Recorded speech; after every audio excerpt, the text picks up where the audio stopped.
ময়মনসিংহ জেলার গফরগাঁও উপজেলার পাগলা থানার মশাখালী ইউনিয়নের বলদি টানপাড়ায় কয়েক যুগ ধরে অবহেলিত একটি রাস্তা অবশেষে নিজস্ব অর্থায়নে সংস্কার করেছেন সাবেক ছাত্রনেতা ও সাবেক মেম্বার ফেরদৌস আলম মৃধা। বিস্তারিত থাকছে নূর হোসেন সুমনের তথ্যচিত্রে। শনিবার দুপুর 12টায় আনুষ্ঠানিকভাবে রাস্তাটির শুভ উদ্বোধন করেন তিনি। 2.5 কিলোমিটার দীর্ঘ এই রাস্তা গয়েশপুর, শিবগঞ্জ ও স্কুল বাজারের পাকা রাস্তা থেকে শুরু হয়ে বলদি টানপাড়া, ফকিরবাড়ি, মুরলবাড়ি, পাঠানবাড়ি হয়ে গফরগাঁওমুখী প্রধান সড়কের সঙ্গে সংযুক্ত হয়। এলাকাবাসীর দাবি, বহু বছর ধরে এই রাস্তার কোনো উন্নয়ন হয়নি, কেউ জনপ্রতিনিধি হয়ে এলেও কাজ করেননি। ফেরদৌস আলম মৃধা শুক্রবার জুমার নামাজে অংশ নিতে এসে রাস্তার বেহাল অবস্থা দেখে তাৎক্ষণিকভাবে নিজ অর্থায়নে সংস্কারের প্রতিশ্রুতি দেন এবং পরদিনই কাজ বাস্তবায়ন করেন। উদ্বোধনী অনুষ্ঠানে মিষ্টি বিতরণ করা হয়। উপস্থিত ছিলেন বিএনপি নেতা আব্দুল কালাম আজাদ, সিরাজ ফকির, আব্দুল সালাম, মতিন ফকির, হীরা ফকির সহ স্থানীয় অঙ্গ সংগঠনের নেতাকর্মীরা। এই রাস্তা দিয়ে প্রতিদিন 3টি গ্রামের হাজারো মানুষ চলাচল করে।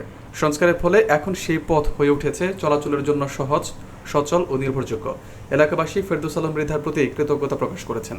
আমরা চলতে পারতেছি না, আপনার উদ্যোগে দেখেন কিছু করা যায় কিনা। তখন আমি মসজিদে নামাজ পড়ে তাদের সাথে কথা দিয়ে গেছিলাম যে এই রাস্তাটি আমার কষ্ট হলেও আমার সংসার খরচের টাকা হইতে আমি এই রাস্তাটি যতদূর পারি আমি মেরামত করে দেব, যাতে মানুষ চলাচলের উপযোগী হয়। মশাখালী ইউনিয়নের আরো অনেক রাস্তাগুলো বেহাল রাস্তা রয়েছে এবং ছোট্ট ছোট্ট কাজগুলো যেগুলো আমার দ্বারা সম্ভব সেগুলো আমি করব এবং আমাকে সহযোগিতা করবেন। আপনাদের সহযোগিতা চাই।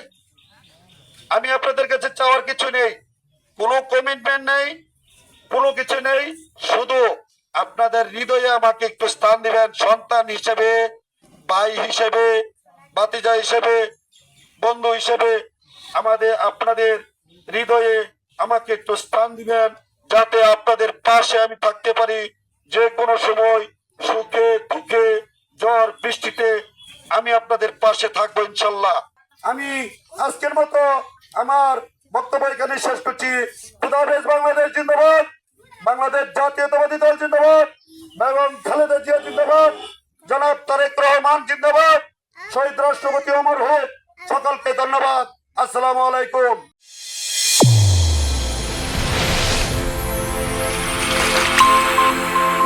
চ্যানেল A1 হৃদয়ের স্পন্দন।